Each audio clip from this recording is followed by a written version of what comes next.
We are joined today on the Hotline Live by none other than Joe Savage. Joe, thank you very much for joining us. No, pleasure to be here, guys. Thank you for having me on. Anyone that reads Record Sport, and obviously I'm assuming that everyone out there does, they'll have seen that you are in the paper this morning, sort of talking about your time at Hearts. I mean, I don't even know where to start really with Hearts at the minute. It's been an interesting season for them. Yeah, listen, if you told me, Daniel, when I'd left, and I decided to leave in May, but it didn't officially get all sort of authorised and sorted until July. But if you'd said to me back then that Hearts would struggle this season, I would never have believed you. Not with what I thought, the quality of the squad that they had, and how we'd performed last season. I never seen it coming, to be honest with you. And obviously Stephen Naismith ended up losing his job and a few other staff members, and they've had to bring in Neil Critchley, and they've got a new sporting director, Graham Jones. But yeah, it's been incredible. I think you guys will both agree with that they shouldn't be in that position, but they are in that position, and then they're in that position for a reason. They've not been good enough, have they? The thing is, as well, I was having a look back through some of the articles towards the start of the season, and remember Jan Danda was even saying after the 0-0 draw with Rangers, listen, we could really challenge for the title, which was always a bit far-flung, but it certainly you would never have thought they'd be in this position. But you know, I remember, sorry to interrupt you, I done an interview with Sky Sports a couple of years ago, and I'd sort of said something similar, that they asked me what my ambition was, and I said, well, my personal ambition's to win the league. Now, I know it's very, very difficult because you're up against two absolute juggernauts in Celtic and Rangers, and I get battered for that as well. So I learnt my lesson, not to say something like that, because as much as you do want to win the league and you do want to challenge, you have to understand that Celtic and Rangers they're too strong, they're too powerful, and they have better players, don't they? And that just ultimately what happened. So when I seen that Jan had done that, I was like, part of me was thankful that somebody else had done it, and it is now skipped on from me. But I also thought, yeah, Jan, that's just that can lead to consequences that you don't want. Going back to yourself, Joe, I think I'm right in saying that when you were at Hearts, was it third, fourth, and third that Hearts finished in, which is a pretty good run.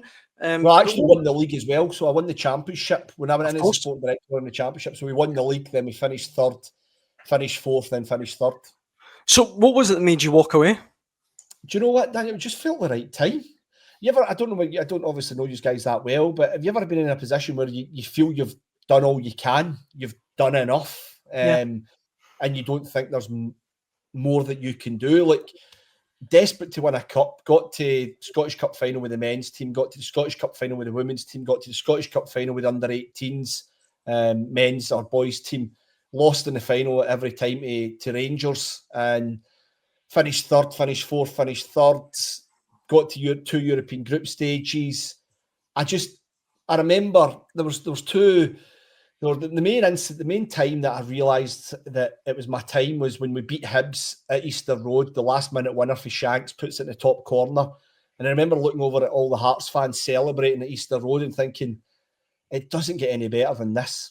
It won't get any better than that. A last minute winner against your rivals, when you've probably not deserved to win the game. I don't think we deserve to lose the game, but Shanks goes and produces a moment of magic. And I remember that night thinking, that's just a special feeling, and had always had in my head that I don't think you should stay that long at a football club. I think a 3 to 5 year span is good for someone like a sporting director and even a manager. I'd probably say the same for a manager. And it just felt the right time for me once we'd finished third, and obviously we get knocked out the Scottish Cup semi-final off Rangers as well. I just knew in my heart that it was the right time for me to move on. Joe, were you, at the time, obviously you worked with Stephen Naismith, but there was a lot of suggestions behind the scenes that things perhaps weren't aligned between yourself and the manager with regard to recruitment and players going forward. Were there any issues there? No, Scott, it's funny, like, people have brought that up to me before. Like, unless Stevens gets something different to say, I wouldn't say that was the case. I thought that we were aligned. I thought that we both wanted the same thing. He was a young manager that wanted to go and establish himself and make a name for himself and do a good job. I'm a young sporting director. I know I don't look young, but I'm only 40. And I wanted to go and establish myself and sort of make a name for myself. And yeah, we didn't clash or anything like that, Scott. We had a good relationship, and I'd like to think Stephen would tell you that as well. Like, I was on board with everything that he wanted to do in terms of the signings, your Jan Dandas, your James Penrice, Blair Spittle. I kind of left when they'd started to bring in the other boys like Oyagoki and Musa Drama and things like that. But I was aware that they were doing it. And even going back to last season, I think Stephen, he probably struggled at the start with how slow things can be when it comes to a transfer window. How you identifying a player and saying, I want to sign Scott Burns, for example, that doesn't mean that you just get Scott Burns signed like that. You have to negotiate with the agent. Say that again, sorry. I'll get you the sack right away. These things, they take their time trying to get. And I think Stephen, he didn't realise that how long these things would take. And then I think he quickly realised, look, you have to be patient. You have to allow these things to take their time. And again, the fans weren't too happy with us last summer. This is us going back to June, July 2023. Like, I think we signed Michael McGovern. He was our first signing. And the fans weren't happy because we're thinking, where's all the signings? But we were working on things in behind the scenes, trying to get deals done. And ultimately and eventually we managed to get that done. So, no, I think Stephen and I still speak to him now. I was disappointed to see him losing his job, but I think we can all agree, guys, if you lose 8 games in a row, you're going to be under pressure. Aye. Can I just ask one? See, I know that you left sort of halfway through the summer, Joe, and it was a bit part you're involved in some of it. I mean, a lot of the criticism from the Hearts fans is why was there not another striker brought in? Obviously, there was a huge emphasis on one of Shankland the season before he scored a load of goals. People were probably expecting that. Vargas is there, hasn't really hit the heights sort of last season. Liam Boyce struggled for fitness. I mean, were there other strikers on the list in the summer that Stephen Naismith wanted to bring in? Because a lot of Hearts fans feel that's the one area where the team are really short. Yeah, again, I can't sit here, Scott, and say I was totally privy to all the conversations because I did leave. I notified Andrew McKinley in the May that I wanted to leave. I was involved in the June, and then I went on holiday. My wife's a teacher, so I had to go on holiday. But yeah, I can confirm that I know they were looking at other strikers. They wanted to give Kioski Tagawa a better chance to establish himself in the summer. And then it quickly transpired that it probably wasn't going to work with Kioski, and the opportunity for him to go back to Japan came around, and they were looking definitely at other strikers. They were definitely looking to do that. And I don't know. I can't sit here and say that Stephen decided not to do it or they didn't get anybody. I don't know how that worked. But they had young James Wilson, who they had high hopes for coming through, that they wanted to give a chance and create that pathway. As you've mentioned, Liam Boyce, Vargas, they obviously could play up front, and Musa Drama could play up front as well. So I think hindsight's a wonderful thing, isn't it? I think if you'd asked Stephen again, would you sign a striker? I think he'd say yes, he would. But potentially at the time, the striker that they were looking for, they couldn't get for whatever reason. Because that's the biggest thing, Scott, that I think people need to realise when it comes to a club like Hearts and even a Hibs and an Aberdeen, we don't get our first choices. We try our very best to get the best players that we can possibly get, but we're on a list, we're on a ladder, if you want to call it that, and a lot of players look at us and think, yeah, Hearts, they're a decent sized club. They don't realise how big Hearts are until they go there, but they all want English Championship. They all want the Premier League, but no disrespect to Hearts, we're not signing players that are going to play in the Premier League. We're potentially signing players that will play in the Championship, but not the Premier League. And when we're trying to sign players, we were always pushing to get the best players that we could possibly get. But that meant we faced huge competition for other clubs, and ultimately they could pay more money than us, and we're in a better league than us. So we ended up having to filter down and fall down the list. And you don't want to fall down the list. There's no doubt you don't want to fall down the list, but we do. And you end up signing players that are maybe your third or your fourth choice. And that's no disrespect to the players because they're on your list for a reason. But when you're targeting the top players, you have to wait, you have to be patient, and you end up losing out in quite a lot of them. And that was the story of our time at Hearts. We targeted so many players that we thought, God, he would really improve us.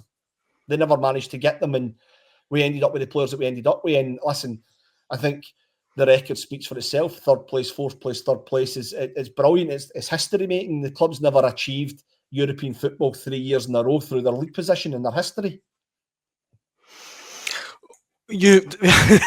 Sorry, I thought you were going to jump in there, Bunzy.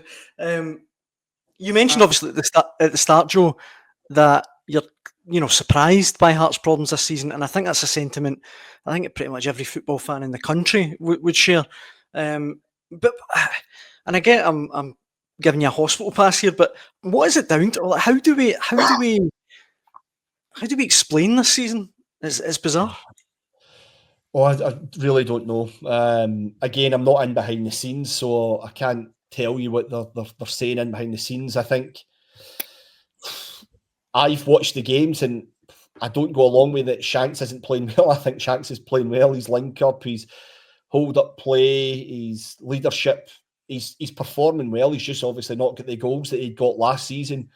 Scott touched upon it earlier on. Vargas scored 9 goals or 10 goals last season. He's not got the goals this season. The other strikers are not obviously contributing the way they want. They've brought in a couple of players that they thought would maybe hit the ground running. I know Blair Spittle's done well, but Jan, you could argue, is maybe not really done as well as they probably hoped that he would do, but Jan's a good player. They've had a couple of injuries to key players, and look what's just happened the last couple of games. Kingsley's out injured, Frankie Kent's out injured now. So it's really hard to put the finger on, isn't it? I think that they've probably played better in some games and not picked up the points. That's meant that they've sitting. But again, I'm a firm believer, guys. You're in the league position you're in because for a reason. And at the moment, Hearts are the worst team in the league because they're sitting bottom in the league. That's a fact. It's not nice to say that. I don't want to say that. I don't like to say that. I don't think it's where they'll end up this season, but they need to do better. And I think, listen, I know all the staff in there, and they'll be fighting and doing everything they can to make sure that they can come up the league. And I think for me, if I was in there just now, my sort of message to them would be top 6, good run in the Scottish Cup, and get through to the next stage to European football. And you could then say that's ended up starting a terrible season but finishing a decent season. Joe, were you there when the Tony Bloom thing started? No, Scott. I'd never heard anything about it. It was kept under wraps. So no, I wasn't aware that it was happening. I don't know when it started. People ask me what I would have said if I'd been there. I would have absolutely embraced it, Scott. I'm not going to lie to you. I would have loved it. Would it have changed my mind to quit? Probably not. But I think that what you look at what Tony's done, obviously, we Brighton and USG in Belgium and the other clubs that have kind of taken on board, it's clearly worked. He's clearly got and identified something that other clubs would be absolutely desperate for. And I think that it'll help the club in the long term, but they've obviously got a transfer window coming up in January, and hopefully they can sign a couple of players and that helps them get out of the position that they're in. Obviously, I believe that the Jamestown Analytics have done. They started by analysing the current Hearts squad, and I think the feedback wasn't exactly positive in terms of the quality of players, in terms of athleticism, speed, dynamism, etc. And I think question marks over that. I know you've obviously defended your record there. I mean, the fact 3rd place, 4th place finishes speaks for itself. You know what I mean? And stats, I mean, they only tell part of the story, don't they? Yeah, and listen, everybody's got an opinion, Scott, don't they? Like, that's like, you don't get annoyed with people's opinions. Like, the one thing is when people personally insult you, that's when the abuse crosses the line. But if you two guys had to sit here and say to me just now, player X or player Y's not done that well, I would say, yeah, I can understand why you're saying that. I would like to have a debate with you, but I think our team was a good team at Hearts. I think that, you talk about pace and athleticism. I've heard that mentioned a couple of times. Like, Vargas is quick, Musa Drama's quick, Barry Mackay's quick, Cammy Devlin's got good legs. I'm trying to think who else there was. Oda's quick. So there is speed. Penrice is quick. Oyagoki's quick. there is speed in the team. There's no doubting there's speed in the team.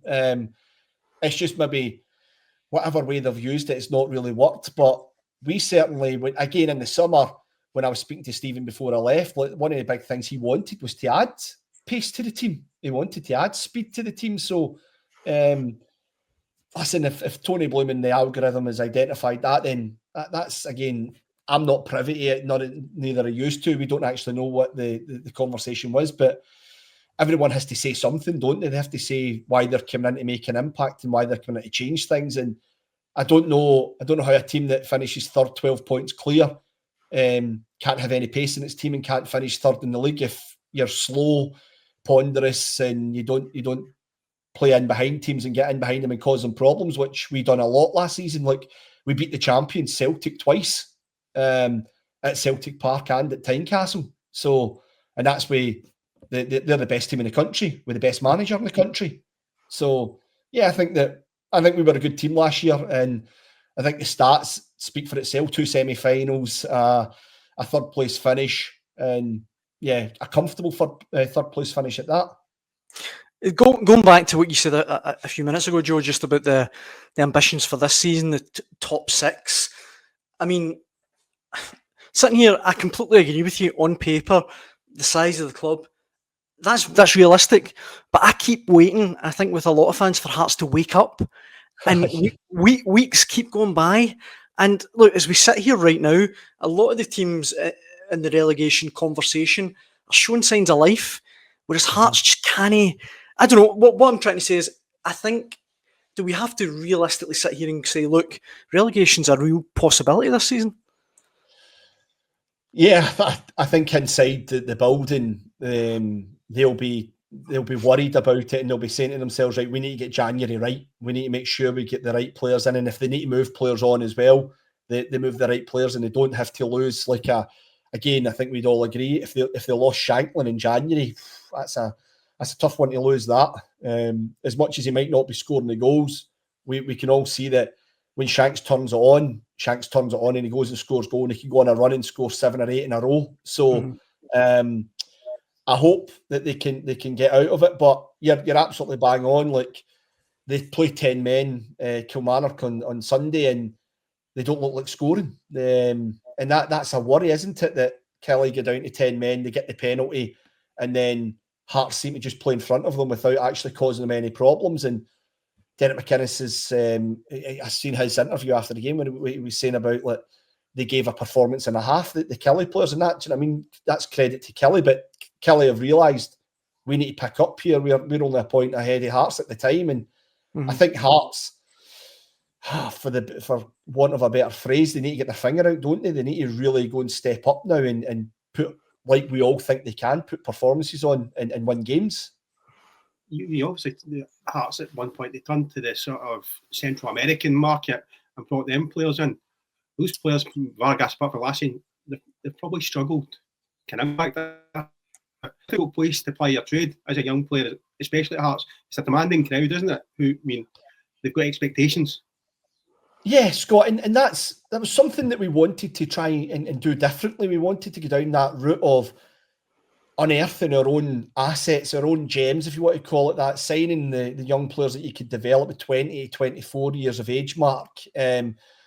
And your Vargas, your Odas, your Salazars. I wasn't obviously involved in the Salazar deal, but I was a big advocate of it, Scott. I'm not going to sit here and lie to you in any way. I thought that it was markets that we wanted to target. I was a big driving force behind that and looking at these markets to try and get these players, because I've looked over the years. I've been fascinated by the players, the young South Americans that end up in Ukraine at a Shakhtar Donetsk or a Dynamo Kiev and turn out to be absolutely brilliant. And I'm thinking, well, why can't we sort of develop that and look at the young Japanese players as well? It's a tough league. I think people don't realise the Scottish League's such a tough league until they come into it, in terms of the physicality, in terms of the AstroTurf pitches, in terms of the weather.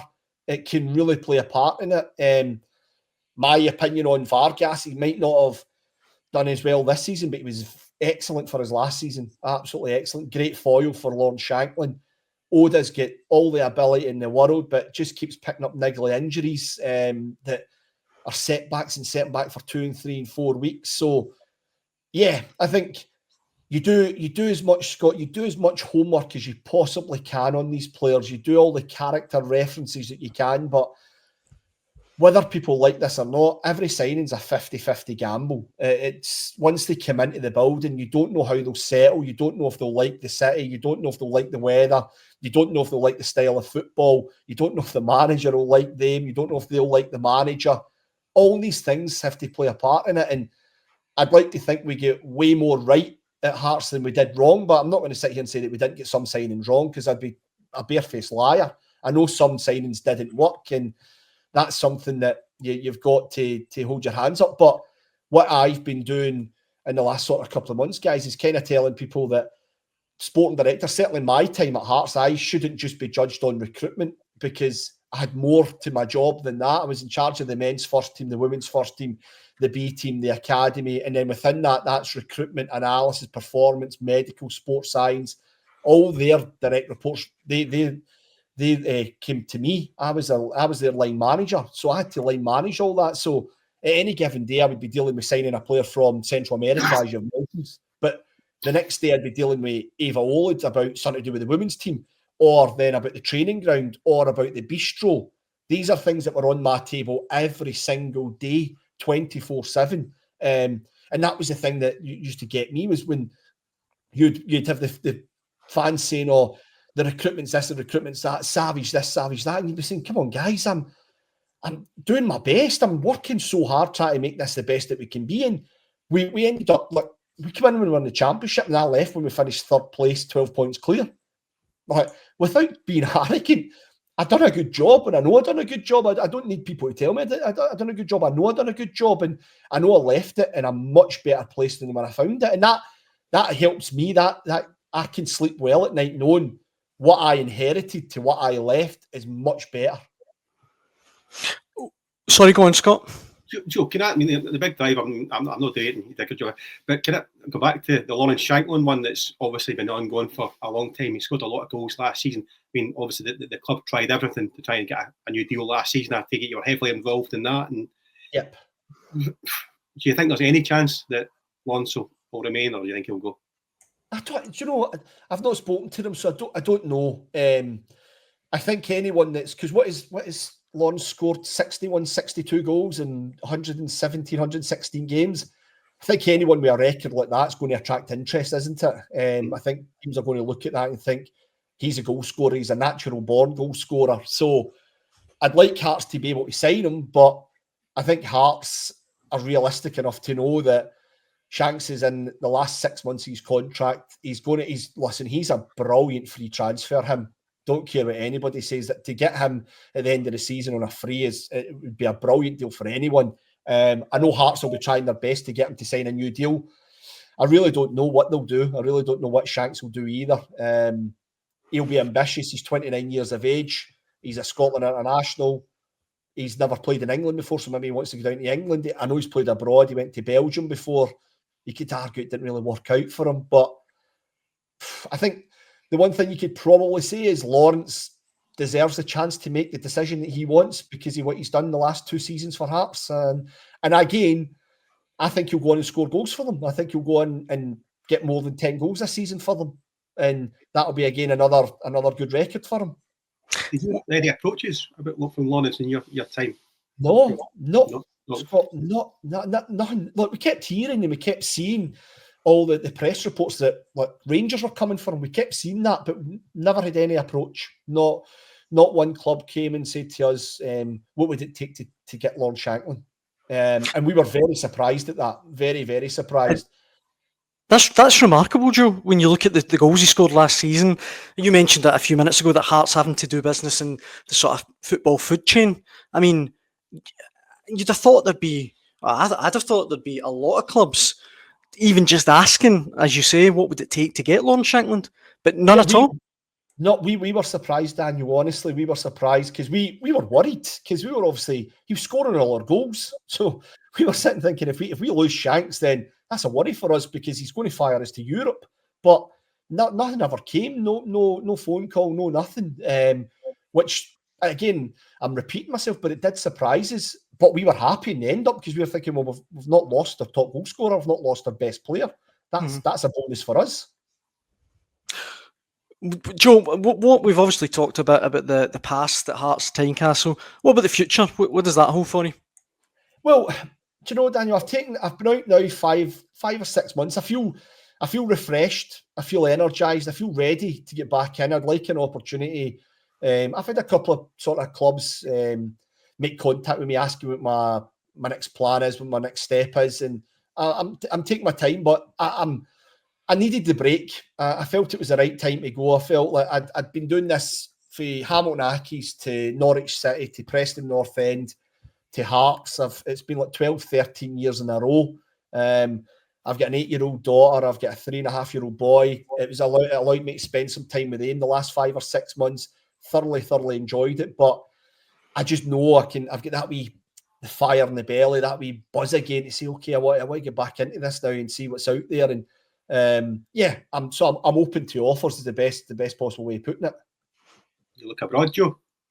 Yeah, I think I would, Scott. I think abroad, down south again, because I enjoyed my time down in England. But again, without being disrespectful to myself, I'm just a person that wants to work. I want to go into a club that I can create a structure, put plans in place and win. I want to be successful. I'd love to win a trophy. I'd love to win a league or win a league again, because I won a league with Hearts. But they're the moments that you live for. You want to get into these positions. And again, going back on to previously what happened to Hearts, like, I got to 3 cup finals and they all meant the same to me. The under-18s, the women's team, the men's team, and we get beaten every final and you're devastated because you worked so hard to get to that point.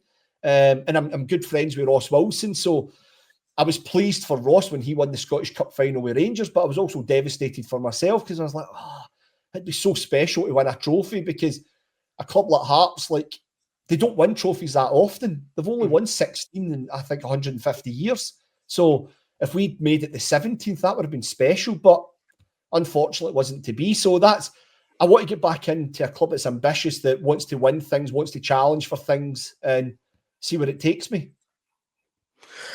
Scott, my question pad is empty now, is what I'm trying to say. Is there anything else you want to pick Joe's brain over before we take up any more of his time? So what would you say, just going back to Hearts again, what would you say would be the highlight from your time at Hearts? And were there any sort of transfers, when you said you worked in a good few of them, were there any transfers that got away that you maybe thought you had?